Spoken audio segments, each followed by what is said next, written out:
What's good out there, Liquid Trucking? Welcome into the Liquid Trucking Podcast. It's our Thanksgiving special.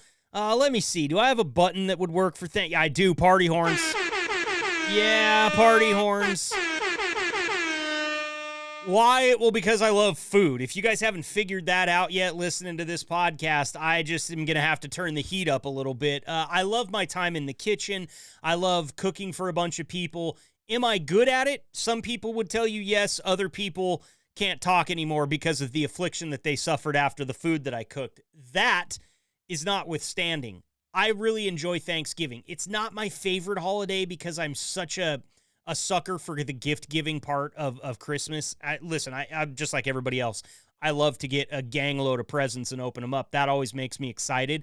But I have a deep joy for Christmas shopping and getting gifts for people and hoping that I could get that perfect thing. It's really going to wow them on Christmas morning. So Thanksgiving sits just a little bit behind Christmas for me in my holiday ranks, but it's a close second because of the food, the family, and the traditions. And we're going to spend some time talking about all of that stuff a little bit later here today when Liquid drivers Tony Brown and Terry Smith join me to talk about all the good food they're whipping up for their families over the Thanksgiving holiday. We're also going to talk about some traditions. I wanted to know from them what is one thing that has to be on the plate. And we'll also talk about some differences in tradition because, there's some very interesting things that end up on Thanksgiving tables across this great nation that just aren't the same from coast to coast. And we're going to touch on one of those that sits way up to the top of the list and have a little bit of a discussion on who's right and who's wrong, or really just should we be adding said item to the table. Spoiler alert, the answer is probably going to be yes, because it's food and it's Thanksgiving, and I'm just trying to get as much of it as I can. And it doesn't matter to me. There's this big white meat, dark meat debate on turkey. If that bird's cooked well, if you had somebody fry or smoke that bird that knows what they're doing, I don't care if the meat is white or dark. I just want it on my plate. Ham, absolutely. Give it to me. Spiral cut, glazed. Oh, yes. I need the potatoes in every single fashion that you can do them, except not a big yams guy, okay? Listen, the color gets to me. And why we've been melting marshmallows over the top, it's just not for me. I know that I'm pissing a lot of people off when I say that. And listen, if you want to tell me how wrong I am, I implore you to send me an email, podcast@liquidtrucking.com. I want to know what you drivers think. What has to be on the table? It's not Thanksgiving if I don't have this item. I want to know about that because this is a discussion that can last kind of through the Thanksgiving holiday. We can talk about this because maybe you're upset that you didn't get what you wanted. Maybe you ate way too much of what you did want. Stand up out there, my deviled egg people, okay? How many times have you just been getting ready to sit down for Thanksgiving dinner to realize that you've already chucked back 12.5 deviled eggs? I mean, one bite, right? It's just down the hatch. Those things I can eat so many of them, and I really will get myself in trouble. I know that some people like to have, like hors d'oeuvres out along with the deviled eggs. One time somebody put out some venison pepperoni before Thanksgiving. I had the meat sweats an hour before I sat down to get the meat sweats. It's just, listen, it's a great holiday, and this is why I want to talk about it. This is why we're going to spend some time with our drivers today, get some recipe ideas from them. Tony Brown and Terry Smith both very much enjoy cooking, and they're going to bring us some really good ideas. And coming up at the end of the show, I had another driver that I'm friends with he's a retired driver, and he gave me a really cool idea for any of you drivers that might not be getting home for any home time over Thanksgiving. And it's quick, it's easy, and I think that it's it's a perfect little way to cap off the episode. So we'll get to that once we get through our driver interviews here. And I do want to remind you to stop by our website. You go over to liquidtrucking.com. There's a banner at the top of the page with my face on it. It says start here. Click that, and it will get you right to our podcast website, and that is where everything Liquid Trucking Podcast goes down. It's been a great resource for you guys, and right now, actually, you can still go up there and check out some of the pictures that the veterans of Liquid Trucking sent in for our Veterans Day episode. We're going to keep those things up for the entire month of November, so be sure to stop on over there. Once again, head over to liquidtrucking.com, click start here where you see my big head, and it'll take you right there. And you can listen to every single episode on there. You can search through the episodes. You can find out more about people that were on the episodes, joined us as guests. It's kind of an all-encompassing one-stop shop for the Liquid Trucking Podcast. Listen, we're glad to have you here. We hope that if you are listening to this and you are on home time right now, thank you for tuning in. We always appreciate you showing up on Wednesdays to catch the new episodes. If you're listening to it after Thanksgiving, we hope you had a fantastic time with you and your family, and you're out there being safe on the road. And for those of you that are listening to it before it launches, how did you get your hands on the episode?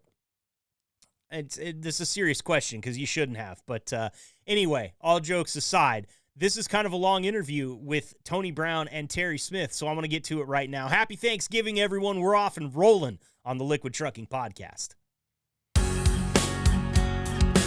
Welcome to the gold standard of podcasts for the gold standard of drivers. This is the Liquid Trucking Podcast with your host, Marcus Bridges.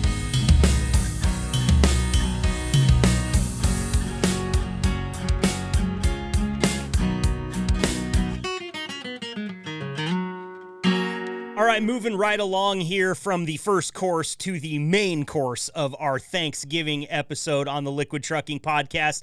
I'm joined by two Liquid Trucking drivers. Very happy to have them here. Joining me first today, I've got Terry Smith. Terry, thanks for being here, man. Glad to have you. Hey, thanks for having me.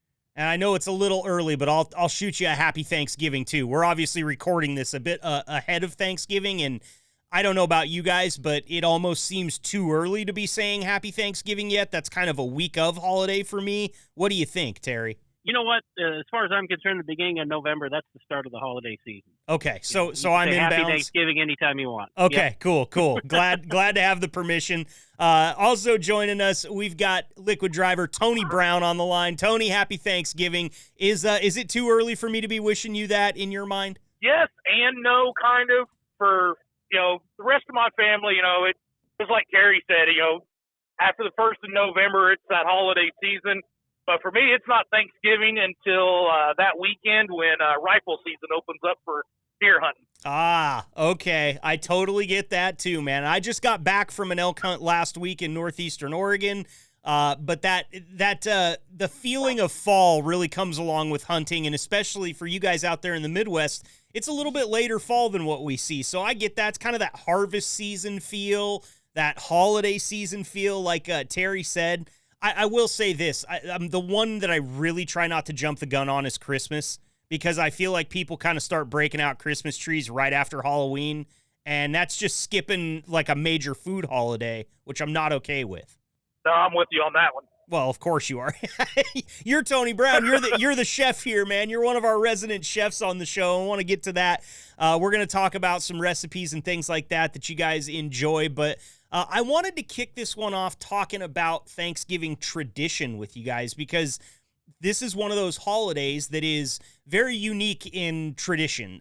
There's a lot of different dishes that people consider traditionally Thanksgiving, and I've found that regionally, those are completely different. I just learned this, and maybe you guys are going to think that I'm crazy because I didn't know about it, but I wasn't aware that macaroni and cheese was a big Thanksgiving staple in a lot of the United States. It is not out of all 40 of the Thanksgivings I've celebrated, I have never had macaroni and cheese on the table once. But I kind of got looked at like I was a crazy person for not having enjoyed any macaroni and cheese. So I don't know, Tony, I'll start here with you. First of all, is macaroni and cheese a staple at your house on Thanksgiving? Oh, absolutely.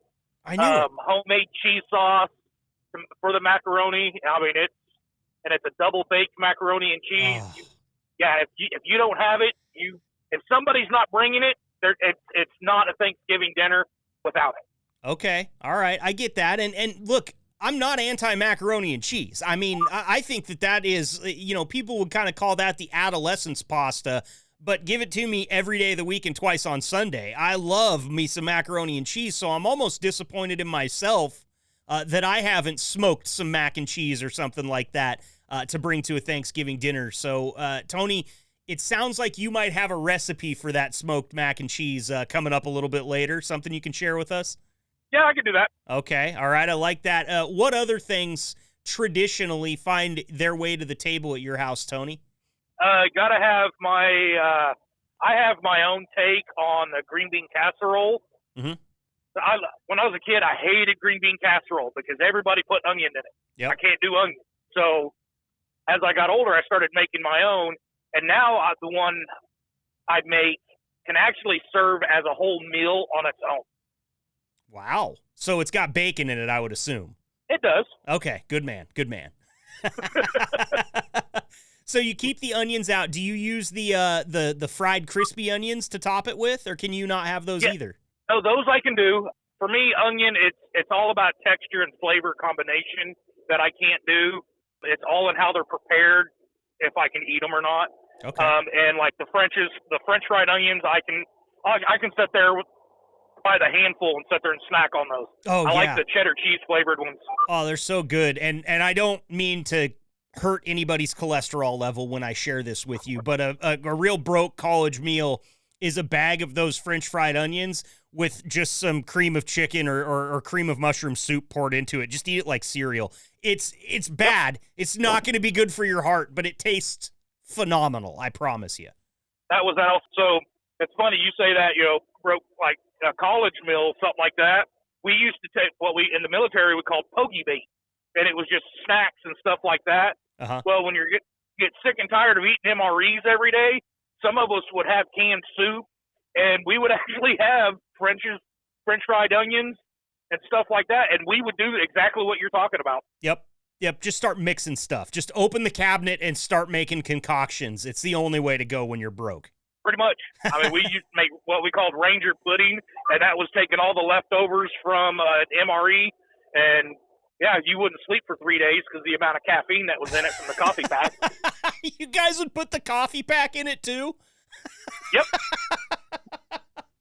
Oh, that's great. The only way to you're not making Ranger pudding without the coffee in it. I love it, man. I love it. That's too good. Terry, let's go to you here. First, answer my first question. Macaroni and cheese, yes or no when it comes to Thanksgiving? A lot of my extended family is from the South. Uh-huh. South Carolina, down in there. My dad lives in Kentucky. On that side of the family, it's a definite yes. It's almost part of that Southern soul food, comfort food thing. Okay. The other side of my family, my mom's side of the family, they're all Hispanic, and most of them came up in Colorado and Arizona and things like that. So on their side, it's a no. Interesting. So of course, in my family, in my house, it's kind of a blend. Okay. Of the two things. We got to pick and choose from a couple of different cultures and put together the one we like in our house.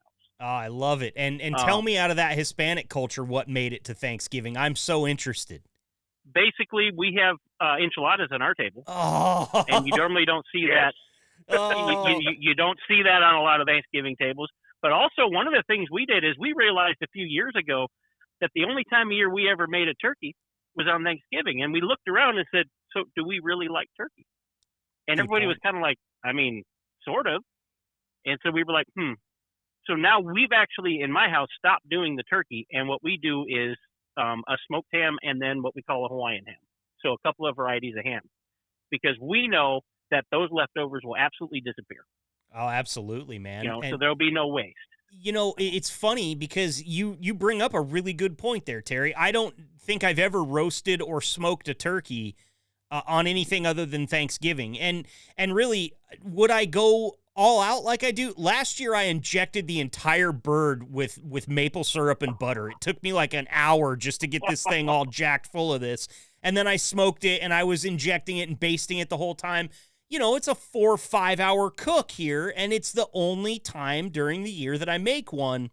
I will say, though, as far as leftovers are concerned, man, a leftover turkey sandwich with all the fixings on it. I mean, I'll even put mashed potatoes on the bread. I'm a degenerate. I really get after that stuff, but you said enchiladas, right? Yes. The enchiladas is so interesting to me because right now, and Tony, tell me if this is sparking your chef brain too.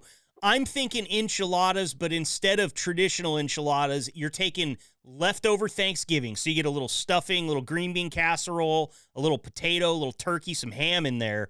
Roll those up, and instead of enchilada sauce, we do some gravy, little cheese over the top, and bake that off. Am I giving anybody else a pseudo heart attack just talking about this like this? I mean, I will never, with something like that, I will never be a skinny man again.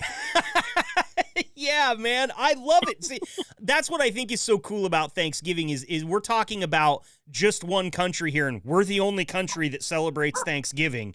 And just the three of us have wildly different traditions and food that makes it on the table. And I mean, it's so cool. And I'm getting the meat sweats just talking about it. I will go on record with that. But so next thing I got to ask here. Well, first, Terry, let you finish because I feel like I cut you off. Any other traditions that are musts on your Thanksgiving table? Well, when we got rid of the turkey, we kind of kicked off we kicked off the cranberry sauce too, because it almost felt like that was something on the table just because we thought it should be there out of tradition. Mm-hmm. And then we realized that none of us really liked it. So we That is stopped. sacrilegious. Basically, a few years ago, we went through and just completely modified it. We were like, it's Thanksgiving. It's our day to be thankful, but it's our meal. So why don't we construct it to be like our favorite of everything? Sure. So we do have the hams, and then we have the green bean casserole that we were talking about. We love that because we're up in the Midwest. We got to have that. Yep. We have the macaroni and cheese. We have the enchiladas. We also do the mashed potatoes and gravy. But then we do other things like we still have the stuffing. We don't have the turkey, but we make the stuffing because we like it. And then you got a couple different kinds of breads. And then we kind of go all out on the dessert side too. So we have our pumpkin pie, our pecan pie, usually an apple pie, peach cobbler, and just whatever else we feel like making. Wow. All right. So we still put on a huge spread. I grew up in a family. My mother went crazy for Thanksgiving. Uh-huh. And we're talking about a turkey, but she would do a turkey, a goose, a beef roast, a venison roast, a ham. She would go crazy. So we pared that down a little bit, but we still kind of go crazy. And we just put whatever on the table. Sounds good. I get it, man. I love that idea. And you know, I've done on years past where I couldn't be with my family. We've thrown what we would just call a Friendsgiving from time to time. And those are always kind of a mishmash because you're bringing together different families that normally don't get together on Thanksgiving. And I would always say potluck style. I'll have the turkey if we're coming to my house, and I might do one or two other mains. But aside from that, bring whatever. And those potluck style ones are always great. Now, don't get me wrong. I definitely want to be side by side with my family on Thanksgiving if I can.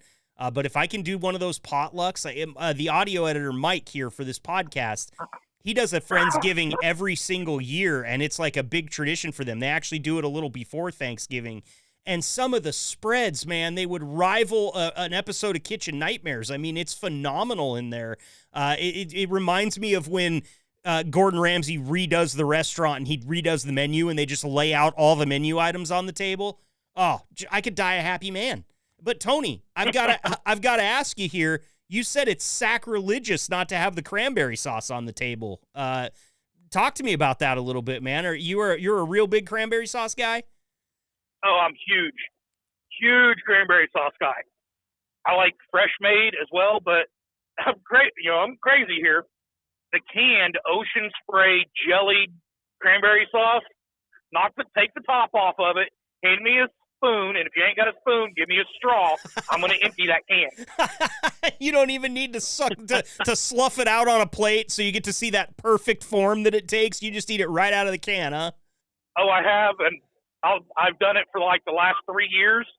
My mother-in-law, she'll do several cans of it, and we'll have several cans. It'll be on a separate plate. They're sliced up for the rest of the family, and then she will open one and then stick a spoon in it and go, here. Oh, that's awesome, man. My mother-in-law makes a phenomenal cranberry sauce with mandarin oranges, and it's delicious. I didn't like cranberry sauce a lot growing up as a kid, but my brother-in-law, so obviously her son, he has a real soft spot for the canned stuff. So pretty much every Thanksgiving that I've spent with my wife's side of the family, we will have like a gourmet, because she used to be a professional chef as well. She really knows her way around the kitchen. We'll have a gourmet cranberry sauce, and then we'll have a can of Ocean Spray. And I'll be honest with you, Tony, sometimes there's some trepidation from me on which one I'm going to pick. I don't want to be rude. I want to try my mother-in-law's stuff right in front of her and tell her how good it is. But there's something nostalgic about that little bit of a tin can flavor that you get out of that Ocean Spray. Am I right? Oh, absolutely. I used to make my grandfather gag because he hated cranberry sauce. He absolutely hated it. And so when I was a kid, that's where I, kind of learned that trick, is I opened a can and I took a large straw out of the cabinet and I stuck that straw in it and I started just slurping cranberry sauce through a straw, and my grandfather sitting across the table just yeah. I can imagine, man. I mean, I think it's got to be like sucking Jello through a straw. Like, it doesn't operate that well, I assume. No, it doesn't. You got to just keep stabbing it, but and let it fill the straw up. But I tell you what, it's worth every slurp. Yeah. And hey, this is your holiday. You'll do it the way you want to, right? Absolutely. And here's the thing, guys. I like the flavor of cranberry and cranberry sauce, but I have an issue with the texture. There you go. And I pass that along to my kid. Like, we don't like Jello either. It's just a texture thing. So that's kind of the reason we were like, why don't we just have some cranberry juice and vodka? There you go. Obviously not the kids, but, we still have our cranberries. We just don't take it in that gelatinous form, I guess. I gotcha. Okay, well, that's part Ain't of the fun. Nothing wrong with that. No, not at all, man. And, good cranberry juice is like, it's the thing about cranberries that I feel like really goes hard on Thanksgiving is that tartness. If you get some good ones that have the sweet but also have the tart, there's not a lot of tart or vinegary things really on a Thanksgiving table. Everything's very savory and rich. So I feel like sometimes a good punch in the face from some tart cranberry sauce really changes things up for me. People are going to listen to this podcast and think that I am nothing but food. Like, that's my whole life is just I do get pretty excited about Thanksgiving. I'll be honest with you. I'm not the biggest, I guess I kind of am a foodie. I like my time in the kitchen. I really enjoy cooking things for my wife and I and trying new things and figuring out if I can make something work.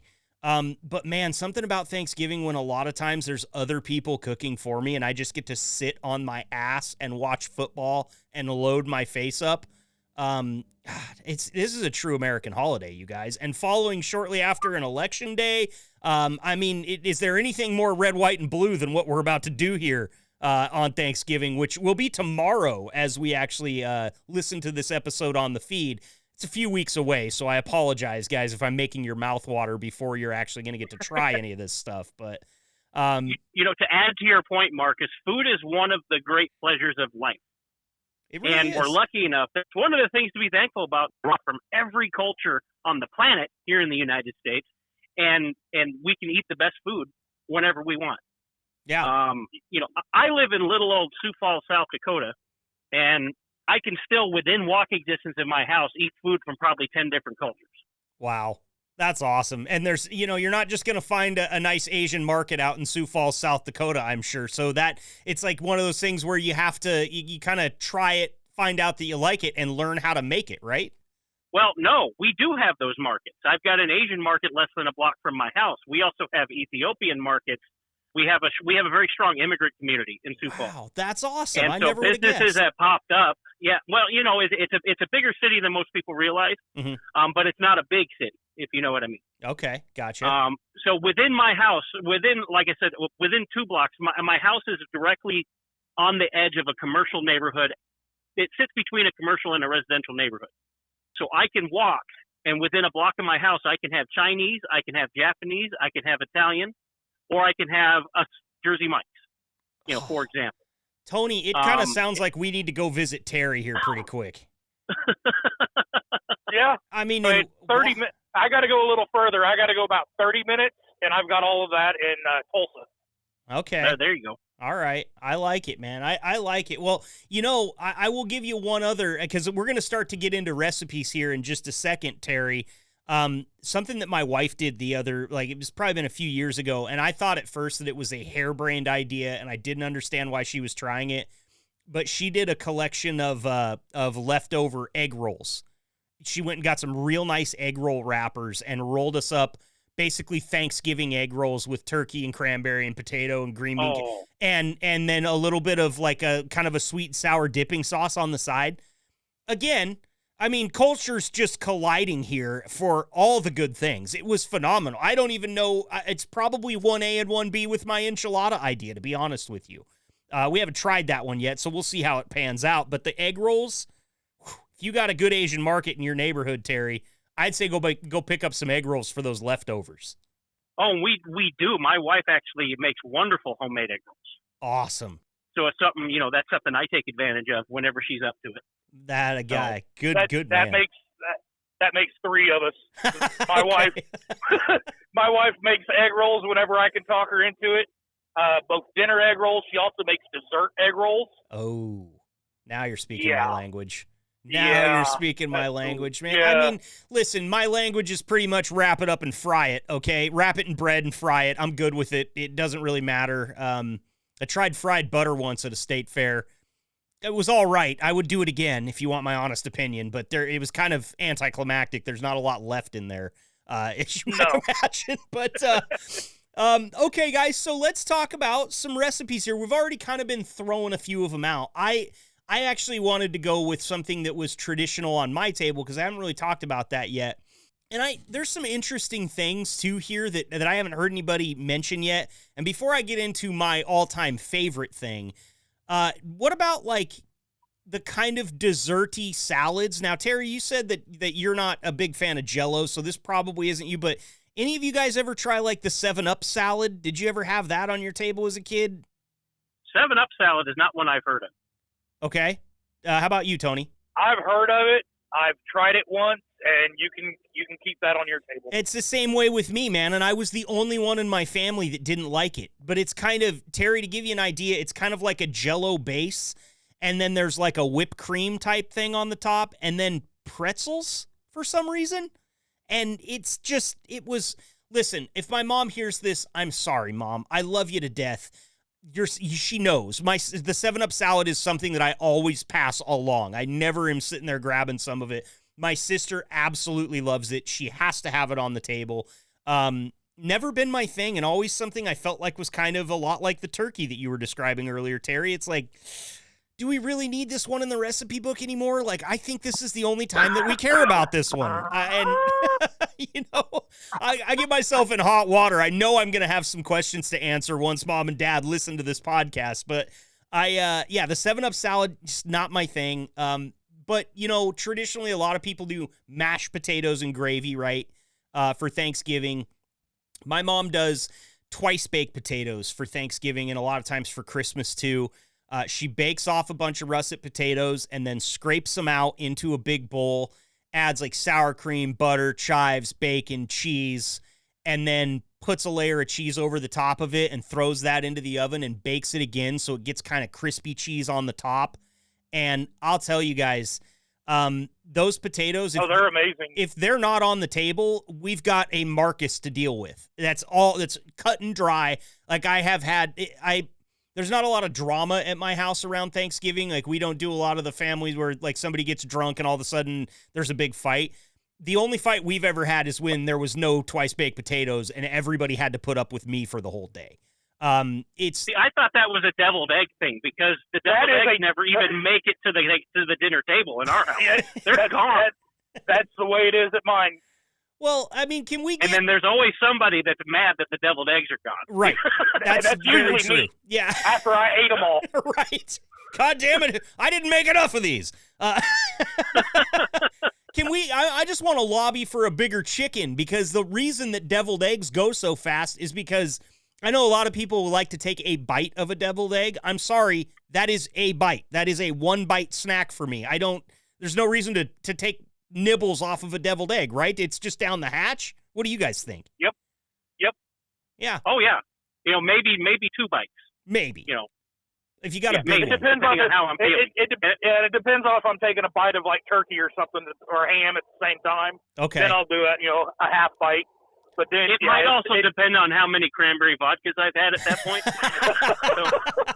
Yep. I hear you there. I'll be honest with you guys.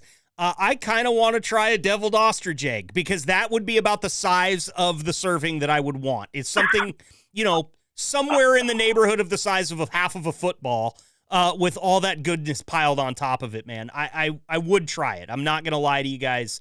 If you served me up a deviled ostrich egg, I would try it. Have you seen those things? They're massive. We made them. You made deviled ostrich eggs? Yeah, I did it when I was younger. We used to raise ostriches on the farm. No way. That's awesome. Yes, we used to have an ostrich. My grandfather, that's how he paid for everything we have on the property. He paid the property off early. We were in the ostrich business in the 90s. That's before the bottom fell out of that. And we used to, so we used to raise ostriches, and we did all kinds of stuff with the eggs. And we tried the deviled eggs with the ostrich, and that's not something I'll ever try again. Oh, it's not good? I wouldn't say that it's not good. It's definitely different. It's an acquired taste. I love chicken eggs. I like duck eggs, even though they're really rich. Mm-hmm. But there's something about ostrich eggs that just not quite right for making deviled eggs. It's probably just the thought in the back of your head, Tony, that it's a bird big enough for you to ride. That's what trips me out. I mean, that thing's not natural. I mean, they're cool as hell, but that's not natural. Whatever that's a dinosaur that made it through the blast. All right. And it's really hard to get those to cook through properly. Because of their size. It took multiple attempts for us to finally get one right. I said at least you had plenty to choose from. I mean, you had a whole damn farm of them, so I'm sure you were long on ostrich eggs. Oh yeah, we've still got baskets full of empty ostrich eggs because my grandfather used to just take them of infertile eggs, drill a hole in them, and clean them out. Oh, okay. Awesome. That's cool. Terry, what were you going to say there? Sorry we cut you off. No, that's okay. In that same vein of the deviled egg conversation, I actually finally found a good recipe for Scotch eggs. Oh, and so this year my attempt is my deviled eggs are going to be Scotch egg hybrids. Now, I grew up in Great Britain. My parents were military, and due to the nature of their jobs, us kids were fully immersed in British kind of society rather than just living on the American military base. We had a full-time nanny and everything because my parents were constantly away on TDY. They were both in the military, so they were gone a lot. So we went to English schools and the whole 9 yards, and my favorite thing growing up was Scotch eggs. I loved them. They're so and I good. have not found a good recipe in the United States since we left England. Wow, interesting. It kind of everything you find just a little bit more Americanized. Is that the difference in what you're finding in the recipes over here? Yeah, there's just something not quite right. Mm-hmm. We used to go to these open air markets, in the West Midlands in England, and vendors would just be selling them.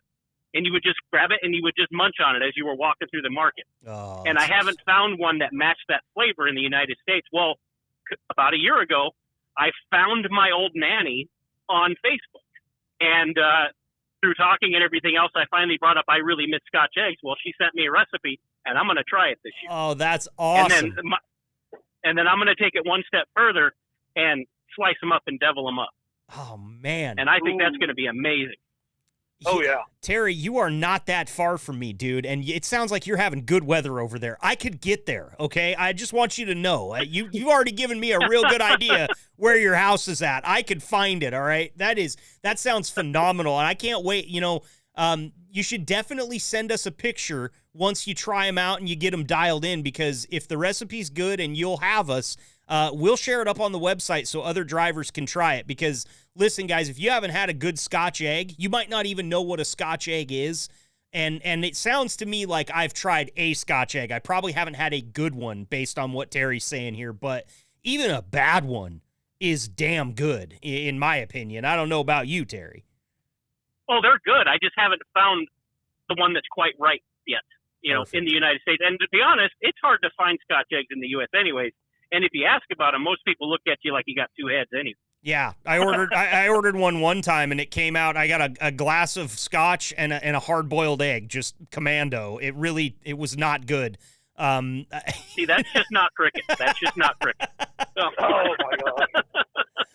All right. So if you like it and it works out, send us that recipe because I would love to get it up on the podcast website. Okay, Terry? I will do that. Awesome. I very much appreciate it. So, all right, Scotch eggs, twice baked potatoes. We've talked about that. Tony, I know you're chomping at the bit. I know you've got some recipes to share here. I asked you if you would share your macaroni and cheese one, but put that one on the back burner because I imagine you probably brought one that is kind of the one that you really wanted to share on this episode. So please hit me with it. So I'm going to have to toss a coin here because I've actually got two. One is for my deviled eggs, and then the other is for my green bean casserole. Oh, actually, I just changed the rules. You can do three. I don't care. Just let's talk about all of them. So the deviled eggs are the easiest one. I make a horseradish jalapeno deviled egg. Ooh, a little spicy. I like it. Yes. So for 1 dozen eggs, boil them, clean them out.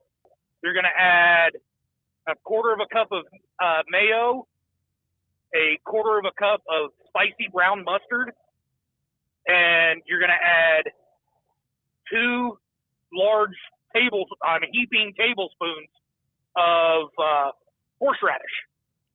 Now, paste. So paste. I was going to say, you're not talking about the creamy stuff that you might spread on a sandwich. This is the true horseradish paste. Yes. Okay.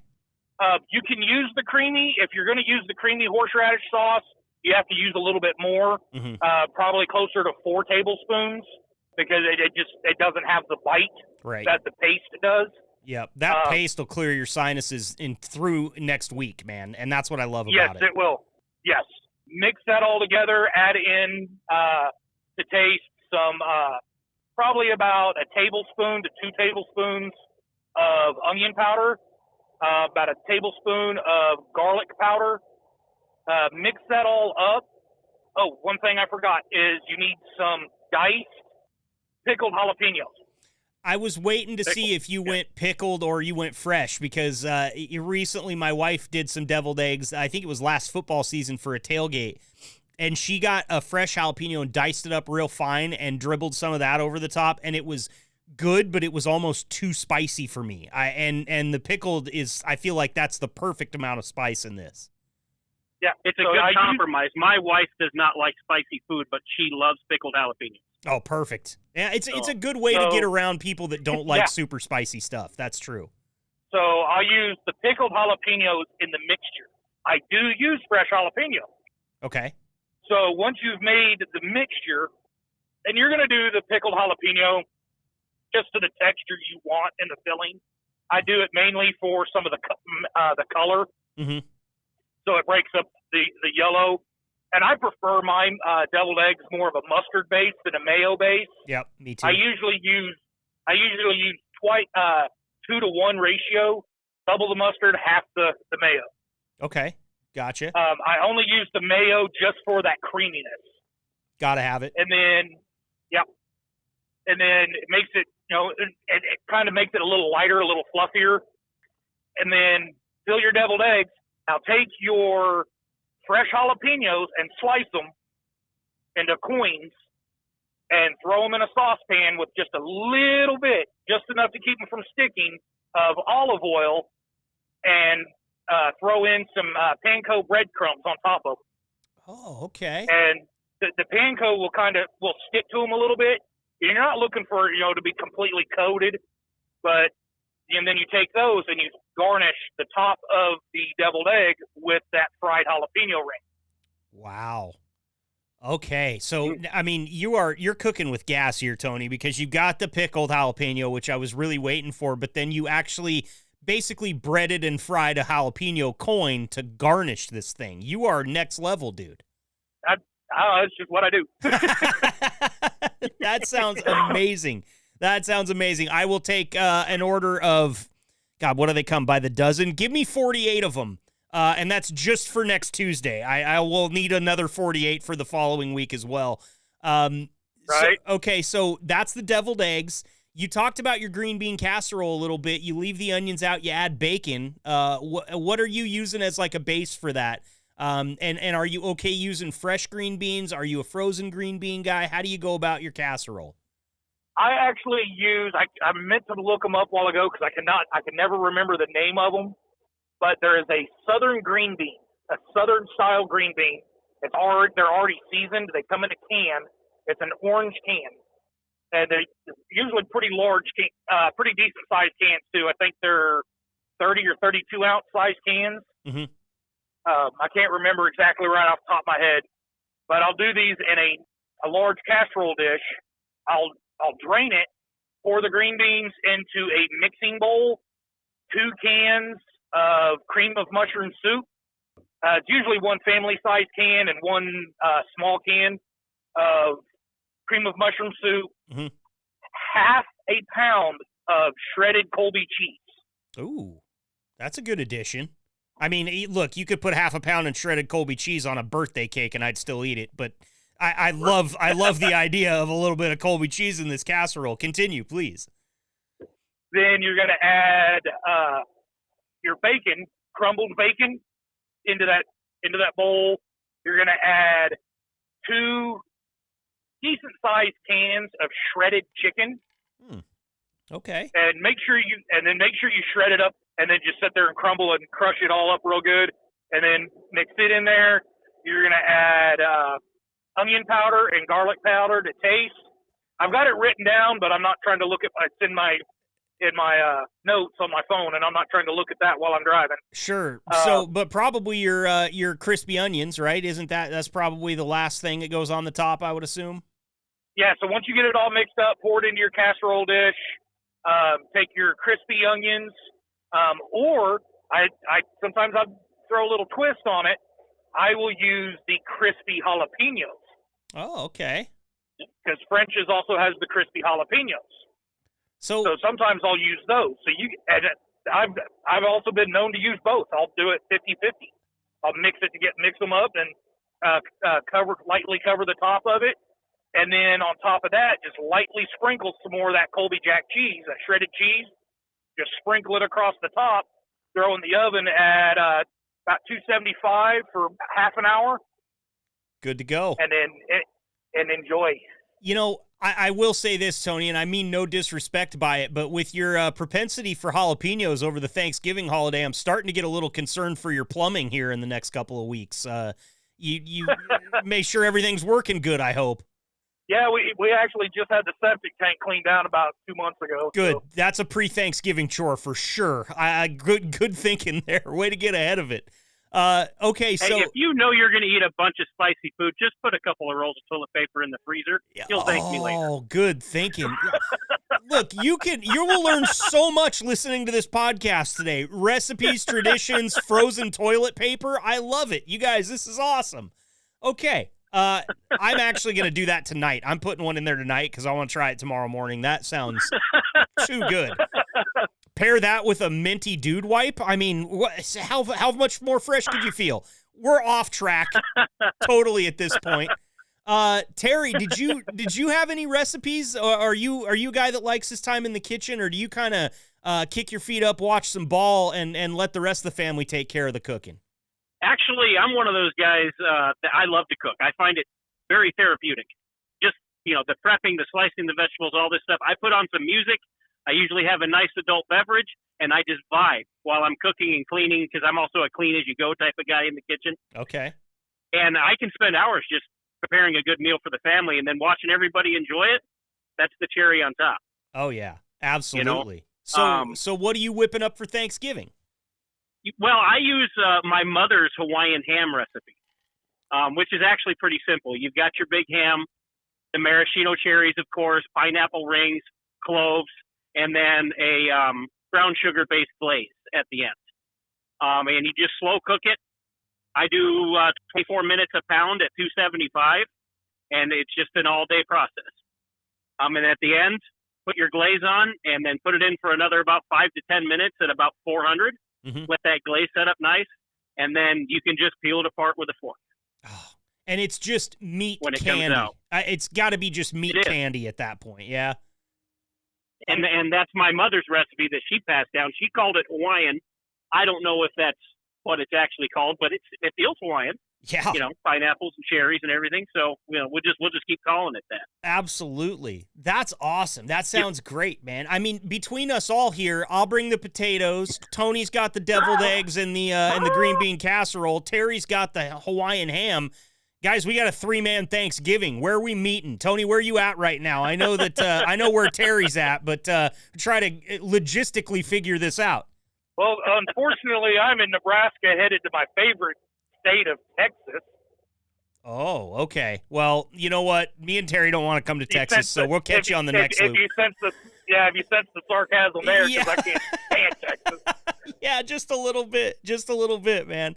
All right, fellas. Well, hey, I really appreciate you sharing the recipes too. I will implore you guys, if you can, and this doesn't need to happen right away, but if you guys don't mind texting me your recipes, I would love to get them up on the website so that any drivers that are listening that want to maybe take a crack at Tony's deviled eggs or the Hawaiian ham there from Terry's mom, if you feel like sharing them, send them on over to me and I'll get them up on the website, okay? Alrighty. Awesome. All right. One more question I got for you guys, and then I'm going to let you get back to work here.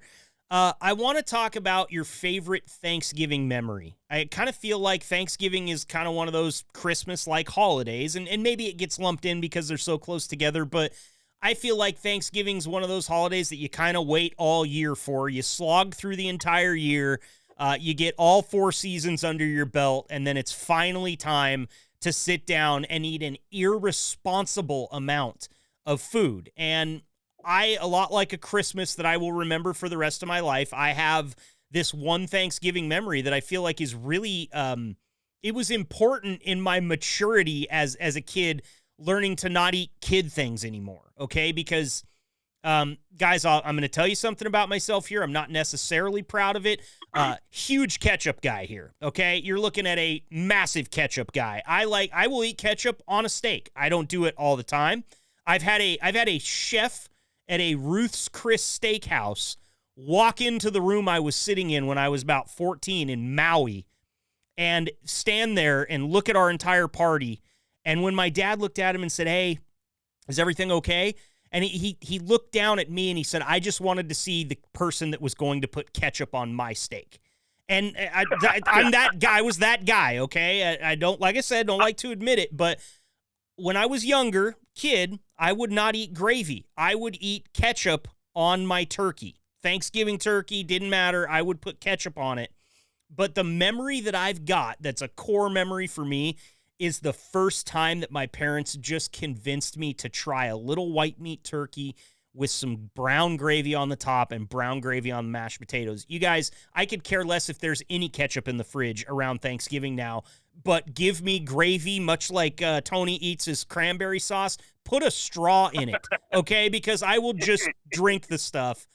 That's one that really, and I don't even remember how old I was, but I remember it was like a life-changing moment where Thanksgiving to me was just kind of another holiday, and then I discovered the gravy that kind of brought it all together, which might be kind of a microcosm for, our entire country right now. If everybody could just sit down and have a glass of gravy together, maybe we'd all be getting along. I don't know if you guys feel that way, but talk to me about your core Thanksgiving memory if you have one, Tony. Oh, core Thanksgiving memory would have had to been the Thanksgiving of 2009. I was actually in Iraq. We had our leave. We were given 15 days to come home, and I chose mine over the Thanksgiving holiday. I was able to get that. Somebody else, because there was only so many we could send at certain times, and somebody else backed out, decided they didn't want to go during Thanksgiving and wanted to go for Christmas. So I decided to go home, and we just swapped places. I went home for Thanksgiving, and none of my family knew that I was coming home. Oh, wow.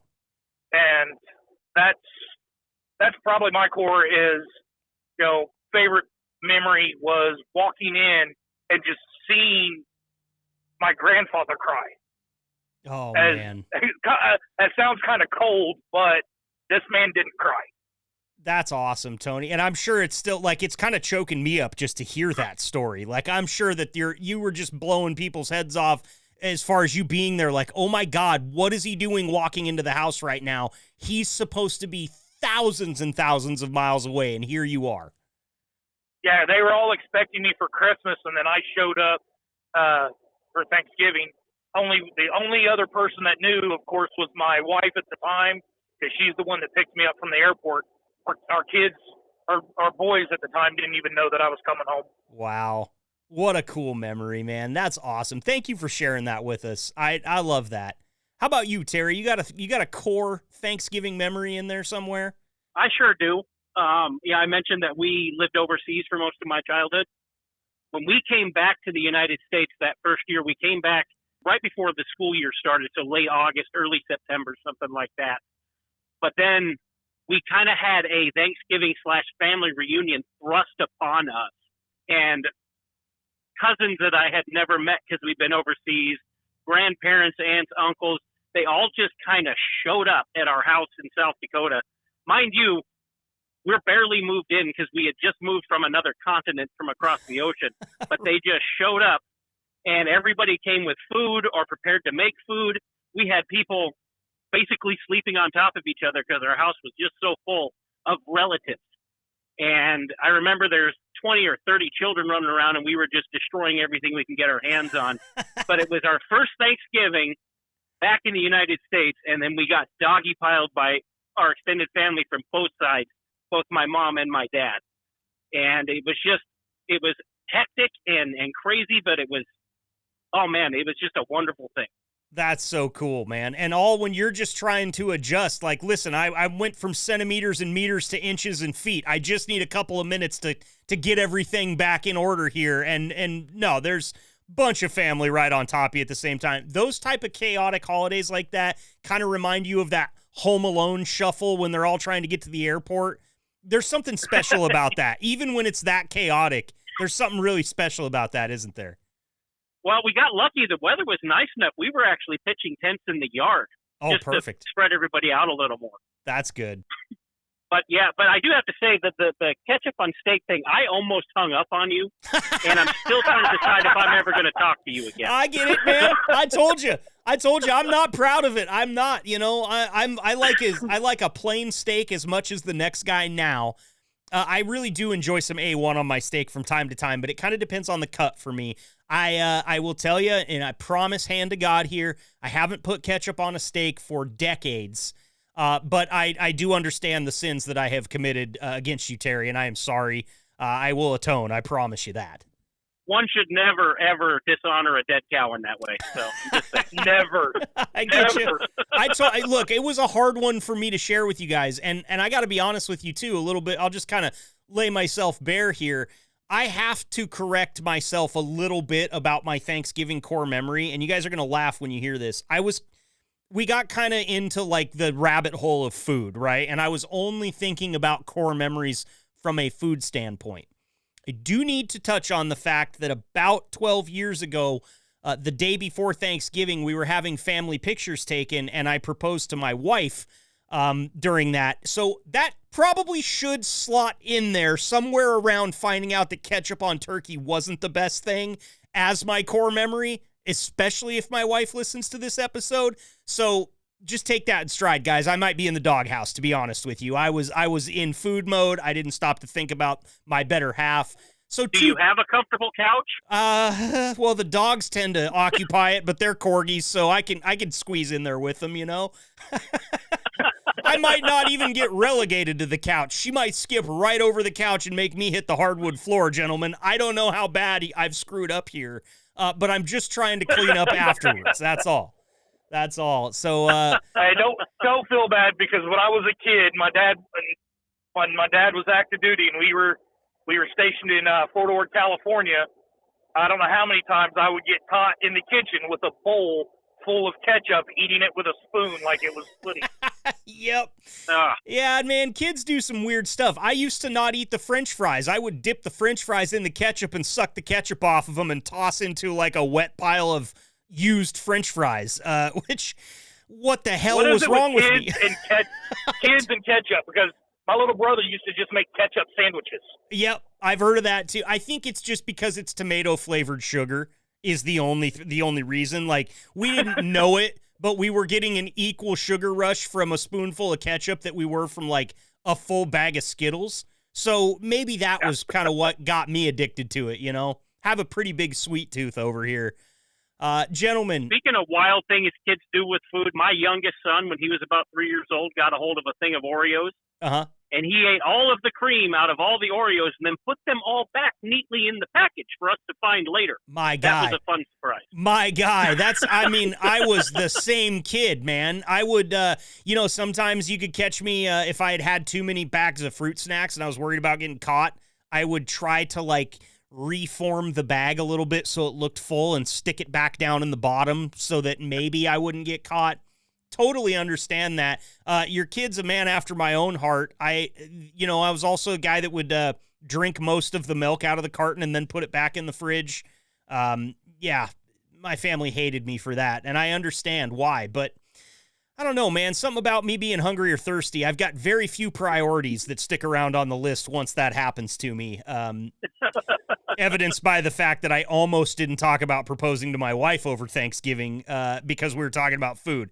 So, but gentlemen, I have taken up a bunch of your time already today. I can't thank you enough. This has been a really fun conversation. I'm really glad that we got to just sit here and talk about the things that we all love about Thanksgiving, because I feel like that's what Thanksgiving is. It's getting around a table with the people that you love and care about, sharing memories, giving thanks, eating good food, and sharing some laughs along the way. Terry and Tony, it's been a great conversation again. And before I let you go, as always, I want to make sure to clear some room here for you guys to give any final thoughts that you have, anything that we missed, or if you want to send a message to anybody that might be listening, whether it be fellow Liquid employees, friends and family, whatever the case may be. The floor is yours. And Terry, I'm going to go ahead and start with you here. Thanks for being here. Any final thoughts for us? Well, thank you for having me. But, my only final thought is everybody be safe out there. So in a couple of weeks, we can have a nice Thanksgiving, all of it. So. Well said. Well said. And we do want everybody always to be very safe while listening to this podcast and otherwise. Tony Brown, thank you for being here, my friend. Anything else from you before we let you go? Yeah, I just want to say, happy Thanksgiving to all my brothers and sisters of the armed forces. Keep your heads down. Stay safe out there. Keep them boots tight, because I know a lot of you can't come home for the holidays. Keep your heads up, because we're thinking about you. Well said by both of Amen. you, gentlemen. Happy Thanksgiving to both of you. I hope you have a fantastic holiday, all right? Be safe out there, okay? Thank you. Will do.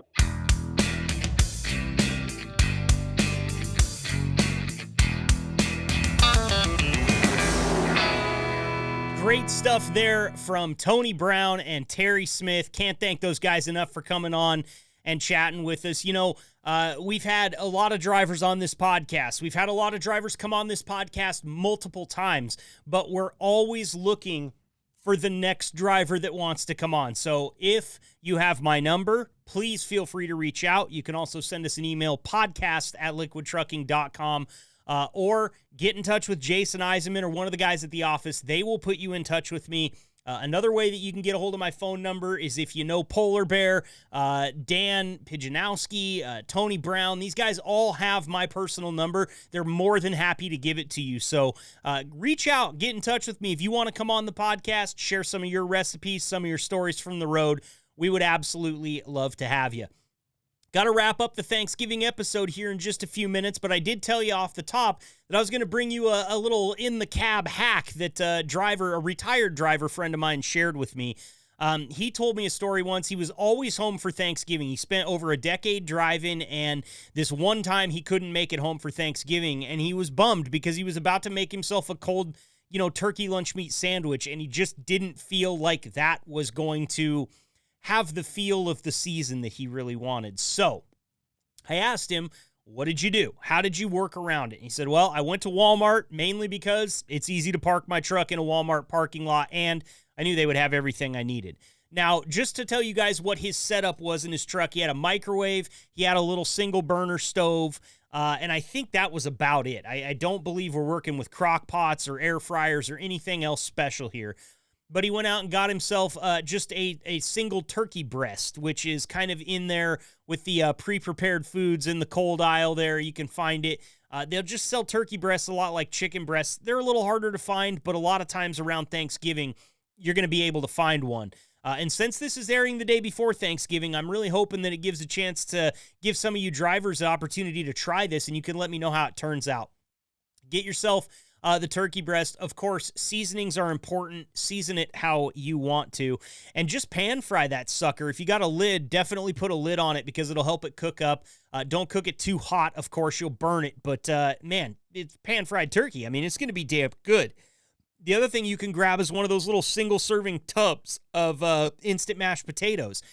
The reason that this particular driver went with the tub of mashed potatoes is because he hated cleaning up and he didn't want to get the box and have to mix it in a bowl and then clean the bowl. So you get yourself the tub of mashed potatoes. Those little packets of just add water or just add milk gravy are like 99 cents. Okay, so you've got your turkey, your mashed potatoes, your gravy. Cranberry sauce comes in a can, man.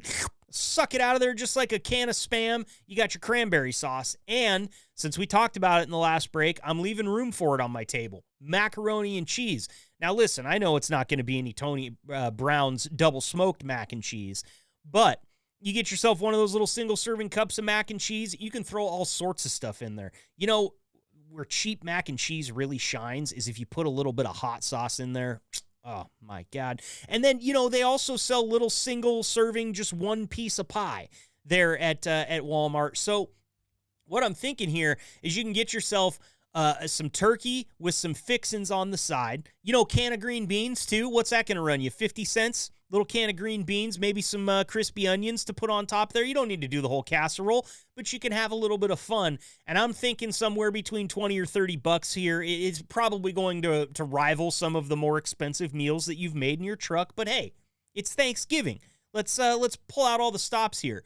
It's that simple. And I actually, when I was talking to this driver who told me this story, he said, I felt so much better that night. I was so bummed out. This driver loves Thanksgiving. It's his favorite holiday. And he was really bummed that he wasn't going to get to spend it with his family or eat any of the good food. He couldn't knock out the spend time with family because he was out on the road. So he handled that with a phone call and just kind of hanging out and chatting with everybody while they were at Thanksgiving at his family's house. And he had himself a makeshift Thanksgiving dinner right there out of the truck. Cheap, easy, and also delicious when you really think about it. So I don't know if that'll help. I hope it will. I'm wishing all of you, from all of us here at the Liquid Trucking Podcast, a very happy Thanksgiving.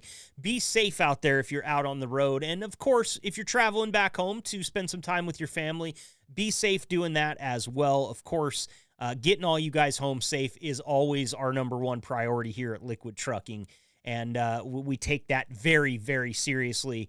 So especially as the winter months work in here, I know there's some weather getting spread across the Midwest. Sounds like, according to Terry, that up there in North Dakota, things are still looking sunny and 50, but we won't hold our breaths. They're going to be under a blanket of snow before too long up there in the Great White North. That's going to wrap up episode 50, our Thanksgiving special here on the Liquid Trucking Podcast. Greatly appreciate anybody that was involved in the podcast today. Again, want to thank Tony Brown and Terry Smith for giving us so much of their time. That was an awesome interview. It was really cool to talk about Thanksgiving traditions and everything with those guys. And if I may, just give you a little message here before I tell you to stay safe and keep the shiny side up. Operate this year at Thanksgiving like you're sitting at the kids' table again. You remember those kids' tables? You always felt like there was nothing that could stop you. It was just me and a plate and the boys, and we're going after it. Now, that also kind of sounded like me headed out to the bars in college, but at the same time, there was something carefree about the kids' table at Thanksgiving dinner.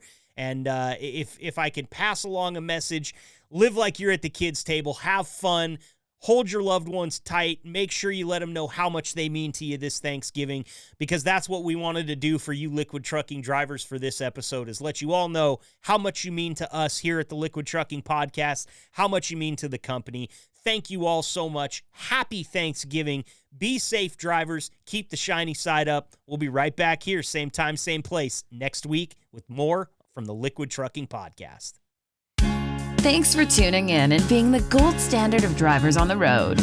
Be sure to like and subscribe to the channel and tune in next week for another episode of the Liquid Trucking Podcast.